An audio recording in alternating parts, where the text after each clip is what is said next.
Hello everyone, welcome to Y academy. तो motion का third lecture लेके आए हैं। और जैसे कि आपको पता है, हमने कुछ क्वेश्चन को कंपाइल किया है और क्वेश्चन के थ्रू हम आपको कॉन्सेप्ट बताते हैं। तो थर्ड लेक्चर पे स्वागत है आपका। तो पहला क्वेश्चन आपके सामने है, अभी आप स्क्रीन पॉज करके, वीडियो पॉज करके इसको सॉल्व कर सकते हो। The displacement time graph of two moving objects A and B are shown in the figure given below. Which of the following is incorrect? ठीक है, तो ऑब्जेक्ट ए और ऑब्जेक्ट बी मूव कर रहे हैं और उनका पोजीशन टाइम ग्राफ और यू कैन से डिस्प्लेसमेंट टाइम ग्राफ गिवन है। और यहाँ पे आपको इनकरेक्ट स्टेटमेंट आपको फाइंड करना है। ठीक है, तो पहला स्टेटमेंट देखो, B is moving with constant velocity. Velocity और स्पीड के रिलेटेड स्टेटमेंट है और पोजीशन टाइम ग्राफ दिया गया है। और आपको पता है अच्छे से, अगर पोजीशन टाइम ग्राफ दिया गया होता है तो हम वेलोसिटी कैसे निकालेंगे, स्पीड कैसे निकालेंगे। पोजीशन टाइम ग्राफ का जो स्लोप होता है वो आपको क्या बताता है, वेलोसिटी बताता है। तो आप देखो, ऑब्जेक्ट बी का जो ग्राफ लाइन है वो एक स्ट्रेट लाइन है और स्ट्रेट लाइन का स्लोप हर पॉइंट पे सेम होता है, हर पॉइंट पे सेम होता है। अब देखो यहाँ पे अगर मैं आपको बताऊं, यहाँ पे ये ग्राफ लाइन हॉरिजॉन्टल एक्सिस के साथ थीटा एंगल कर रहा है। यहाँ पे भी देखो, ये ग्राफ लाइन हॉरिजॉन्टल एक्सिस के साथ थीटा एंगल कर रहा है। यहाँ पे भी ग्राफ लाइन हॉरिजॉन्टल एक्सिस के साथ थीटा एंगल कर रहा है। हॉरिजॉन्टल एक्सिस के साथ जितना एंगल होता है उसका हम टैन ले लेते हैं, वही तो होता है स्लोप, टैन थीटा, यही तो होता है स्लोप।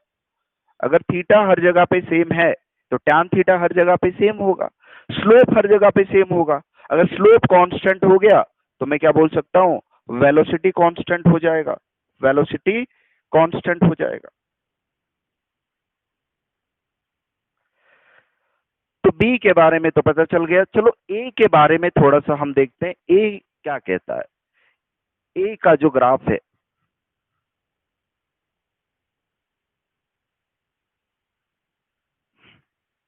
चलिए ए का ग्राफ देखते हैं थोड़ा।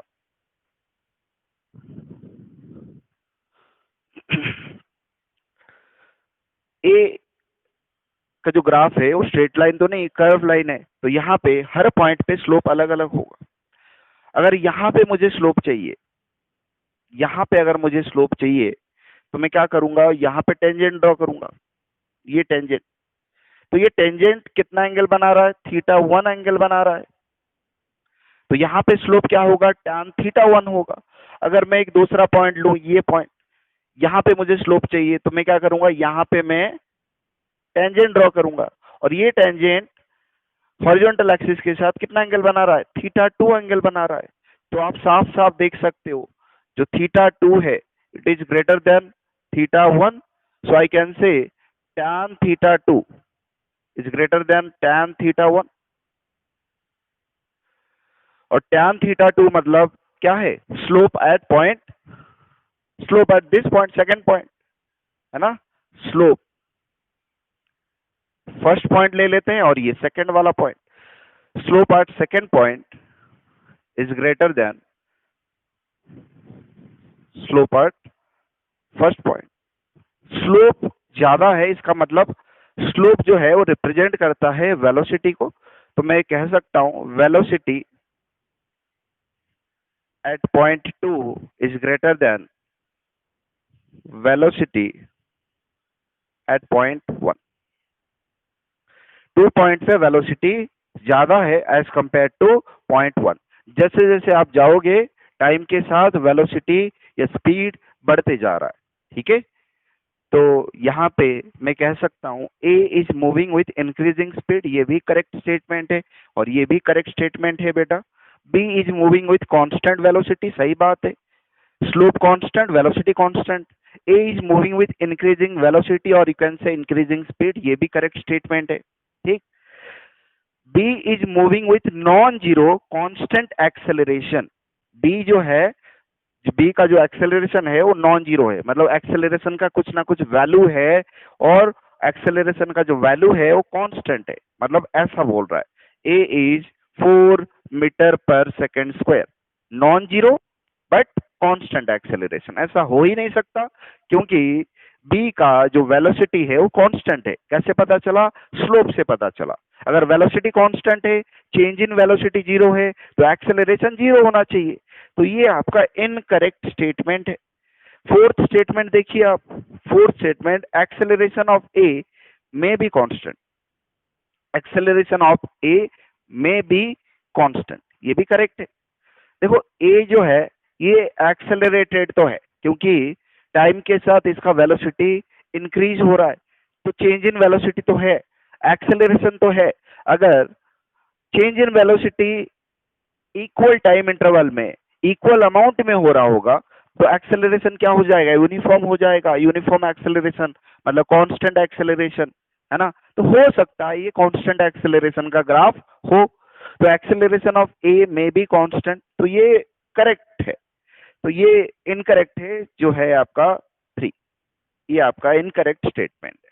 ठीक है, इस तरीके से आप ग्राफ का एनालिसिस कर सकते हो। नेक्स्ट क्वेश्चन पे चलते हैं। नेक्स्ट क्वेश्चन पे चलते हैं। ओके,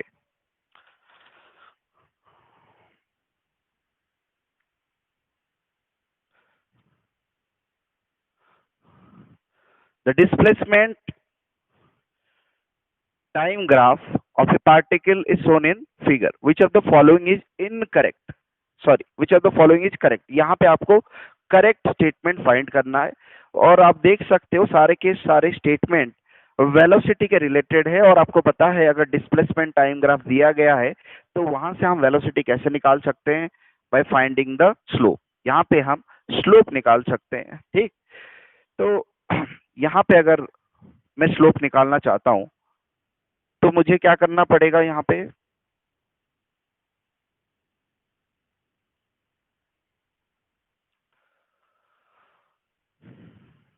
अगर मुझे यहाँ पे स्लोप निकालना है तो मैं क्या करूंगा? यहाँ पे टेंजेंट ड्रॉ करूंगा।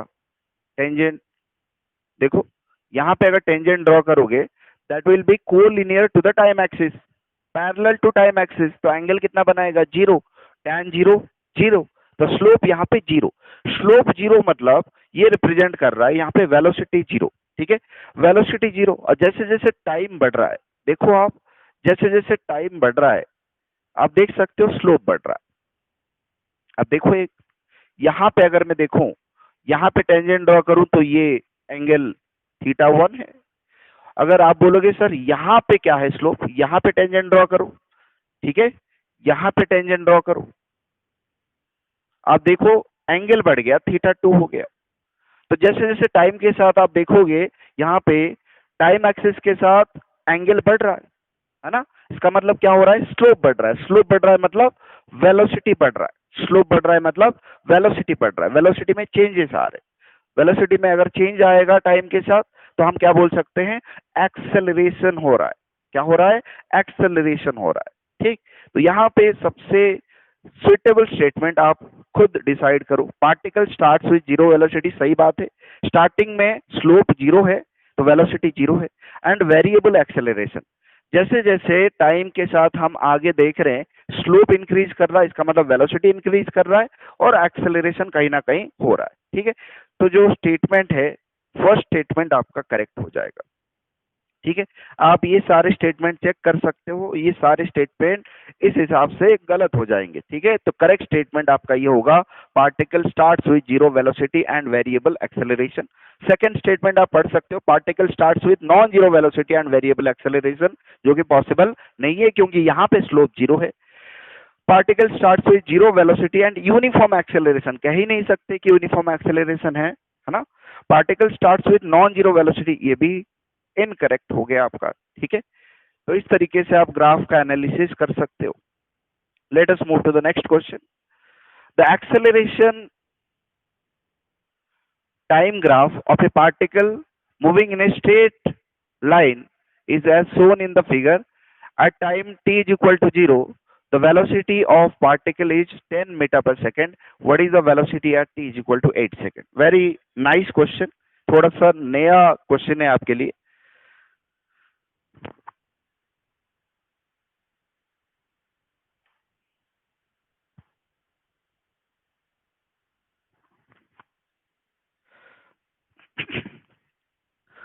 acceleration time graph is given and he is asking about velocity at t is equal to 8 second 8 second में वेलोसिटी पूछ रहा है और t is equal to 0 second में वेलोसिटी दे रखा है 10 मीटर पर सेकेंड। मतलब कहीं ना कहीं इनिशियल वेलोसिटी दे रखा है और फाइनल वेलोसिटी पूछा जा रहा है। The acceleration time graph of A particle moving in a straight line is shown on is as shown in the figure. At time t is equal to 0 second, the velocity of particle is 10 meter per second. What is the velocity at t is equal to 8 second? कहीं ना कहीं initial velocity दे रखा है initial time में और final velocity आपको पूछा जा रहा है। ओके, तो कहीं ना कहीं आप गिवन डेटा में लिख सकते हो initial velocity is 10 metre per second और फाइनल वेलोसिटी आपको पूछा जा रहा है। और टोटल टाइम इंटरवल आप देख सकते हो, टाइम इंटरवल 8 सेकेंड का है, 8 सेकेंड। ओके, तो यहां पे आपको जो कंसेप्ट नोट करना है, यहां पे जो कंसेप्ट आपको नोट करना है, that is if acceleration time graph is given then area under acceleration time graph gives change in velocity. Area under AT graph gives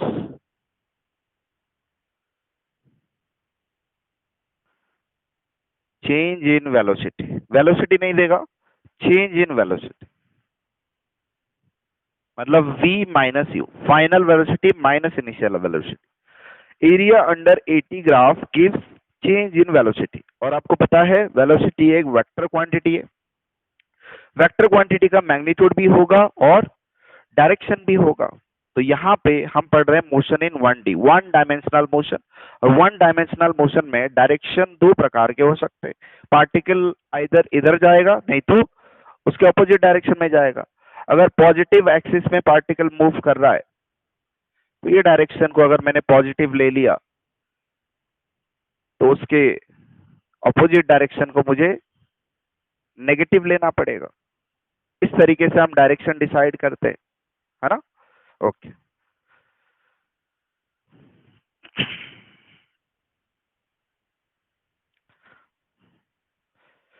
तो यहाँ पे हमें एरिया फाइंड करना है और एरिया क्या बताएगा, चेंज इन वेलोसिटी। जैसे कि मैंने आपको बताया वेलोसिटी एक वेक्टर क्वांटिटी है और उसको अगर हमें जोड़ना है, ये एरिया और ये एरिया को अगर हमें जोड़ना है तो विथ साइन हमें जोड़ना पड़ेगा, क्योंकि वेलोसिटी एक वेक्टर क्वांटिटी है जिसका मैग्नीट्यूड के साथ साथ डायरेक्शन भी होता है। ठीक, अच्छा चलो हम एरिया पहले कैलकुलेट करते हैं। Area under 80 graph,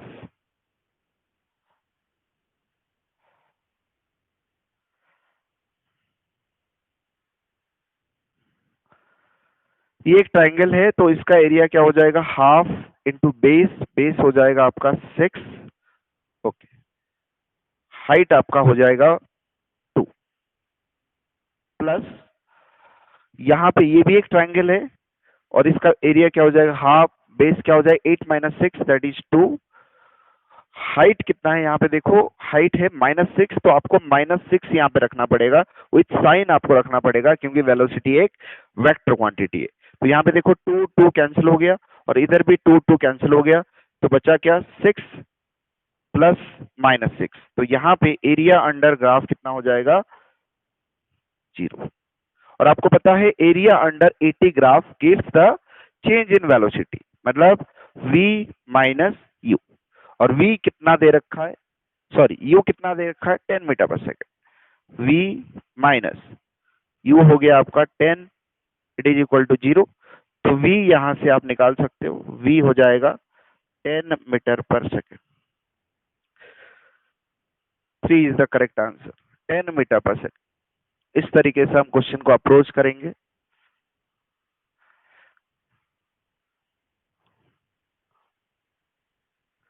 okay, next question, a particle moves from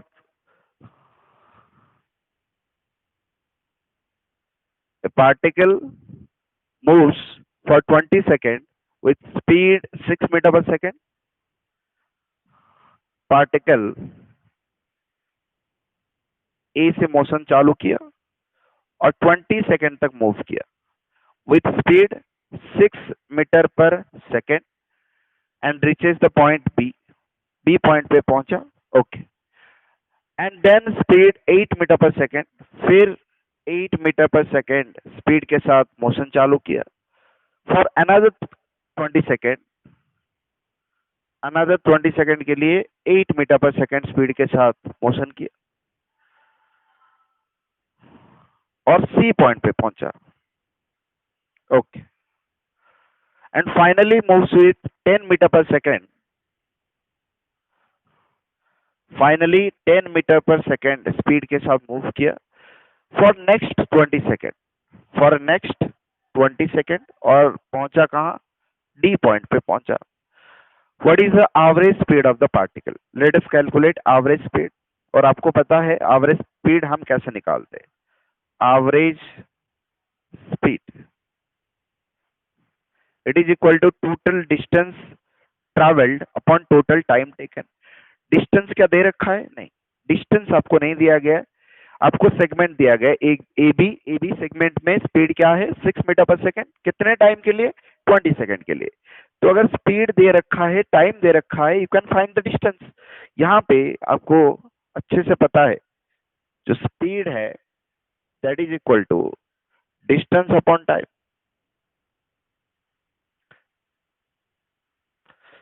तो डिस्टेंस क्या हो जाएगा, speed into time. Distance will be speed into time. तो सेगमेंट में आपको टाइम और स्पीड दे रखा है, यहाँ पे आपको डिस्टेंस चाहिए, तो हम क्या करेंगे, स्पीड मल्टीप्लाइड बाय टाइम कर देंगे. 20 इंटू 6, यहाँ पे डिस्टेंस हो गया ए बी, प्लस यहाँ पे देखो, यहाँ पे भी आपको 20 सेकेंड के लिए चल रहा है और 8 मीटर पर सेकेंड स्पीड के साथ चल रहा है. स्पीड दे रखा है, टाइम दे रखा है, फिर से आप मल्टीप्लाई करो, आपको बीसी डिस्टेंस मिल जाएगा. 20 इंटू 8, फिर से आप देखो 20 इंटू 10, 20 सेकेंड चल रहा है और 10 मीटर पर सेकेंड स्पीड के साथ चल रहा है. यहाँ पे टोटल टाइम आपको दिख रहा है 20 plus 20 plus 20, that will B 60 second. ये हो जाएगा 120 प्लस ये हो जाएगा 160 और ये हो जाएगा आपका 200 divided by 60, okay. 160 plus 120, 260, 280, 280 plus 200 that is 480. Cross verify कर लेते हैं. 160 plus 120 that is 260 plus 20, 280 plus 200 divided by 60. 0 0 cancel,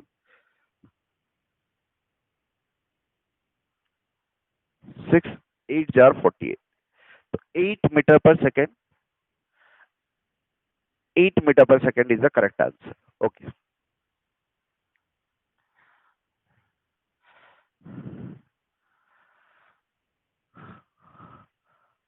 Next question. The three initial and final position of a man on the x-axis are given as -4 meter, 6 meter. Initial position, final position. 4 meter, -3 meter. Initial, final position. -4 meter, initial position. 2 meter, final position. You have to find which pair gives the negative displacement. कौन सा negative displacement दे रहा है. और आपको पता है displacement क्या होता है. Displacement is change in position. Displacement होता है change in position, that is x2 minus x1. Final position minus initial position, that is 6 minus initial position minus 4. तो ये हो जाएगा प्लस 10 मीटर. तो ये डिस्प्लेसमेंट तो पॉजिटिव डिस्प्लेसमेंट है. इधर देखते हैं displacement final position minus initial position. Final -3, initial +4, final position minus initial position. तो ये हो जाएगा -7 मीटर. इस केस में डिस्प्लेसमेंट हो गया आपका नेगेटिव। तो यहाँ पे हम देखते हैं displacement is final position 2 minus of initial position -4।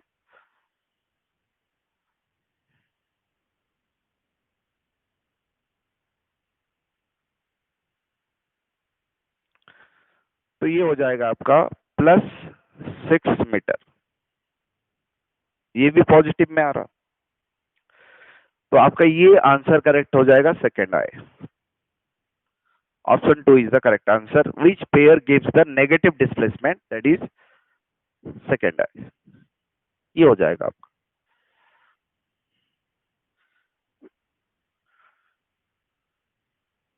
Next question, the velocity time graph for a particle in a straight line motion is given below. Velocity time graph दे रखा है और आपको क्या पूछा जा रहा है, the corresponding acceleration time graph will be. Velocity time graph से आपको एक्सेलरेशन टाइम ग्राफ पूछा जा रहा है। और आपको कॉन्सेप्ट पता है, अगर वेलोसिटी टाइम ग्राफ दे रखा होगा, यहां पे कॉन्सेप्ट क्या है,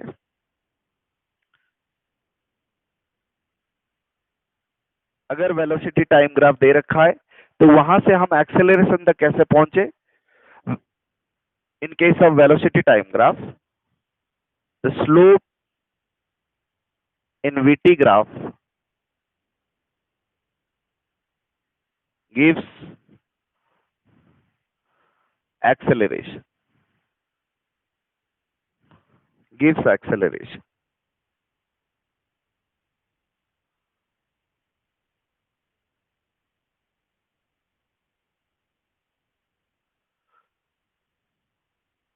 स्लोप इन VT ग्राफ गिव्स एक्सेलरेशन। और आपको अच्छे से पता है हम एक्सेलरेशन कैसे निकालते।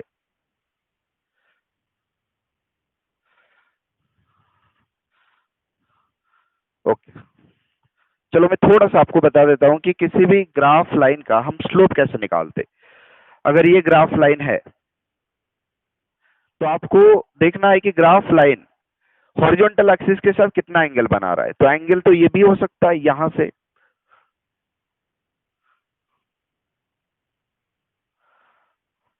देखो एंगल तो आप ये भी ले सकते हो, लेकिन ये एंगल जो है that is with the negative x axis. इस तरफ नेगेटिव, ये पॉइंट से इस तरफ नेगेटिव एक्स एक्सिस, और ये पॉइंट से इस तरफ पॉजिटिव एक्स एक्सिस।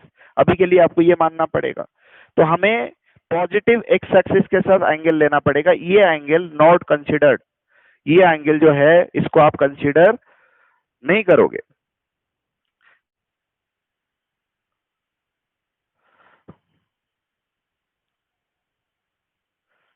हाँ, तो अगर आपको ग्राफ लाइन दे रखा है तो आपको पॉजिटिव एक्सिस के साथ एंगल लेना पड़ेगा, ये एंगल लेना पड़ेगा। और कैसे, एंटी क्लॉकवाइज सेंस में लेना पड़ेगा, सॉरी एंटी क्लॉकवाइज सेंस में लेना पड़ेगा, ऐसे। ठीक है, तो ये एंगल लेके इसका टैन लेते हैं, टैन थीटा। यही आपका स्लोप कहलाता है ना।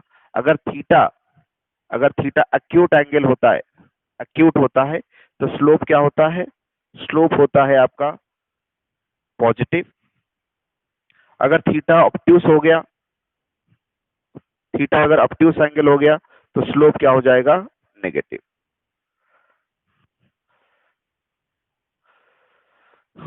तो यहाँ पे थीटा एक्यूट एंगल है तो यहाँ पे स्लोप क्या हो जाएगा, पॉजिटिव। अगर थीटा ऑब्ट्यूस एंगल हो गया, जैसे कि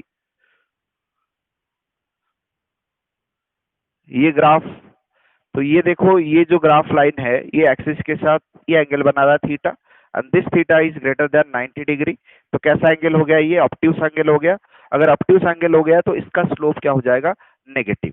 तो ग्राफ लाइन अगर ऐसे ऐसे ऐसे होगा तो ये आपको पॉजिटिव स्लोप बताएगा। ठीक है, ग्राफ लाइन अगर ऐसे ऐसे नीचे से ऊपर की तरफ होगा तो पॉजिटिव स्लोप बताएगा। ग्राफ लाइन अगर आपको ऐसे मिलता है तो ये आपको नेगेटिव स्लोप रिप्रेजेंट करेंगे। तो इस तरीके से आप थोड़ा सा एनालिसिस लगा सकते हो। यहाँ पे देखो, ये जो ग्राफ लाइन है ये नीचे जा रहा है ऐसे, है ना। तो आप देख सकते हो इसका जो स्लोप है ये नेगेटिव है। अगर स्लोप नेगेटिव है,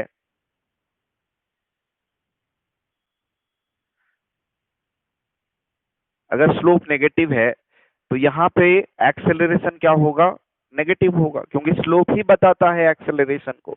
स्लोप नेगेटिव, तो यहाँ पे एक्सेलरेशन नेगेटिव होगा। अच्छा, यहाँ से यहाँ तक की बात करूं, तो यहाँ पे ये नीचे से ऊपर की तरफ जा रहा है, तो यहाँ पे स्लोप क्या हो जाएगा, पॉजिटिव हो जाएगा। अगर स्लोप पॉजिटिव, तो यहाँ पे एक्सेलरेशन क्या होगा, पॉजिटिव होगा। फिर इस टाइम के बाद फिर से देखो, यहाँ पे ये नीचे की तरफ जा रहा है, तो यहाँ पे स्लोप फिर से नेगेटिव, तो एक्सेलरेशन फिर से नेगेटिव हो जाएगा। तो पहले एक्सेलरेशन नेगेटिव, फिर पॉजिटिव, फिर नेगेटिव। तो आपका करेक्ट जो ग्राफ होगा ये तो नहीं होगा, इनिशियली एक्सेलरेशन पॉजिटिव और इधर भी इनिशियली एक्सेलरेशन पॉजिटिव, तो यहाँ पे एक्सेलरेशन यहाँ पे नेगेटिव, फिर पॉजिटिव, फिर नेगेटिव। ये आपका करेक्ट ग्राफ हो गया। Okay, let us move to the next question.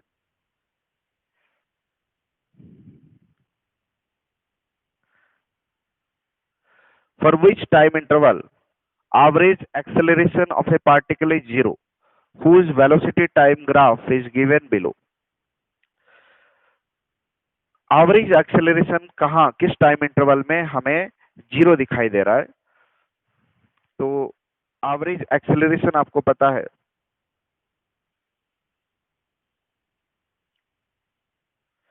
Average acceleration आपको अच्छे से पता है।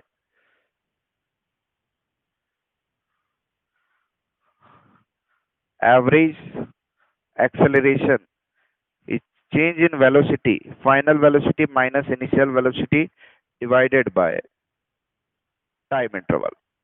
This is average acceleration. तो हमें देखना है इनिशियल टाइम में भी वेलोसिटी जो होगा, फाइनल टाइम में अगर वेलोसिटी वही होगा, अगर वेलोसिटी में कोई चेंज ही नहीं हो रहा है, टाइम इंटरवल में चेंज हो रहा होगा, लेकिन इनिशियल टाइम में जो वेलोसिटी है, अगर फाइनल टाइम में वही वेलोसिटी है, तो v1 और v2 दोनों सेम हो जाएंगे और एवरेज एक्सेलरेशन आपका जीरो हो जाएगा। तो वही टाइम इंटरवल हमें ढूंढना है। देखिए, जैसे कि देखो t1 पे वेलोसिटी क्या था, t1 पे वेलोसिटी था आपका 15 मीटर पर सेकेंड। अच्छा, 15 मीटर पर सेकेंड कहीं और है क्या? t3 टाइम पे आप देखो, t3 टाइम पे आप देखो वेलोसिटी कितना है, फिर से 15 मीटर पर सेकेंड है। तो v1 बराबर v2 हो गया। अगर इसको मैं v1 लेता हूं, इसको मैं v2 लेता हूं, तो v1 बराबर v2 हो गया। तो यहाँ पे अगर आप देखोगे तो एवरेज एक्सेलरेशन जीरो हो गया for the time interval t1, t3। This is the answer.